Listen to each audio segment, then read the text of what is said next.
వీడియోస్లో మీరు చూసారో లేదో అనేది. వాడు నేనైతే నన్ను లైక్ నా లైఫ్లో అంతగా విసికించి కోపం తెప్పించే మనిషి అయితే వాడు ఒక్కడే. ఎలాగా నన్నంటే we both are like a Tom and Jerry. వాడికి నేను కామ్గా కూర్చుంటే నచ్చదు, వాడికి నేను కోపంగానే ఉండాలని అంటాడు, మాట్లాడుతూనే ఉండాలని అంటాడు. But is a sweetest person. మేము అందరూ అనుకుంటారు ఎప్పుడూ కొట్టుకుంటూనే ఉంటారా అనేసి. యాక్చువల్లీ మేము ప్రేమతో కొట్టుకునే వాళ్ళం. వాడు ఎలాగానంటే and also is very caring. సైలెంట్గా కూర్చుంటే ఏం ఆలోచిస్తున్నావు అనేవాడు. ఏం ఆలోచించాలా అని ఆలోచిస్తున్నాను, ఆలోచించడానికి కూడా వదలవా అనేసి. 3 months తర్వాత ఇంటికి వచ్చాను కదా, మీరు నమ్మరు, ఐమ్ ఫీలింగ్ లోన్లీ. ఏదో సైలెంట్గా ఉన్నట్టుంది. ఆ 3 months ఎక్కడ చూసినా ఎవరో ఒకరు కనపడేవాళ్ళు, ఎవరైనా ఒక్కరే కూర్చుని ఉంటే వెళ్ళి మాట్లాడేవాళ్ళం, లేకపోతే ఎవరైనా ఏదైనా ఆలోచిస్తుంటే ఏం ఆలోచిస్తున్నావు ఏంటి అని కనుక్కునే వాళ్ళం. ఇక్కడ మా హౌస్లో అలా ఉండదు కదా, ఎవరి స్పేస్ వాళ్ళకే ఉంటుంది కదా. సో నేను వెళ్ళి అడుగుతున్నా ఎందుకు ఎవరు నాతో మాట్లాడట్లేదు అనేసి.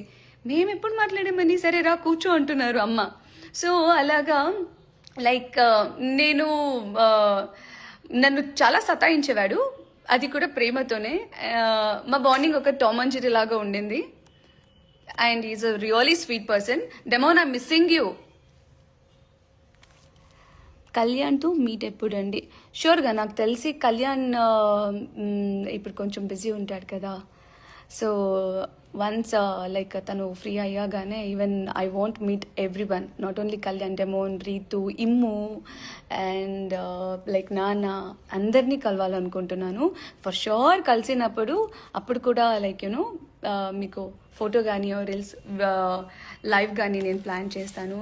బికాస్ నాకు తెలుసు మీరు మమ్మల్ని చాలా మిస్ అవుతున్నారని. I'll definitely do that. Be active in Instagram too. With us fans, definitely. ఇంత ప్రేమ ఇంత లవ్ ఇచ్చాక మీతో లైక్ కనెక్ట్గా ఉండకుండా ఇంకెవరితో ఉంటాను? చార్గా ఉంటాను.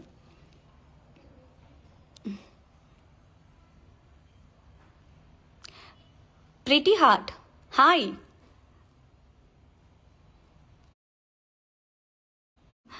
హ్యాండ్ పెయిన్ లేదు, ఫిజియోకి వెళ్ళాను. And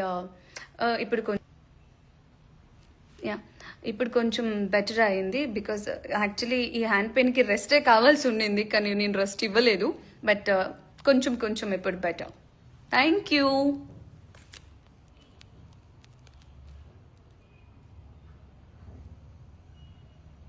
Sarika hi. హాయ్ తను